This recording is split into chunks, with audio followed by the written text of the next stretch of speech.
અહીંયા આ પકડવા માટેનું સ્ટેન્ડ છે.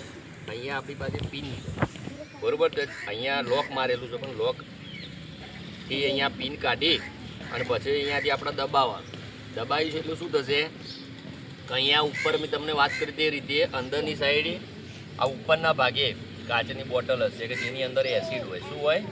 એસિડ. અને બોટલની અંદર નીચે તળિયે સોડિયમ કાર્બોનેટ અથવા સોડિયમ બાયકાર્બોનેટ એટલે ધોવાનો સોડા અથવા તો ખાવાનો સોડા હોય બરાબર. તો અહીંયાથી એસિડ જેવું છૂટું પડશે આ લોક ખોલીશું એટલે, અને એ બંને વચ્ચે રાસાયણિક પ્રક્રિયા થઈ અને કાર્બન ડાયોક્સાઇડ વાયુ બનશે. કયો વાયુ બનશે ભાઈ? હા. અને એ ફોર્સથી આ નોઝલ દ્વારા બહાર આવશે. એટલે જે પણ આપણે આગ લાગી હોય તે આગળ નોઝલ થઈ રહેવાની અને આ દબાઈ રાખવાના. આપણે પહેલાં લોક કાઢી દેવા.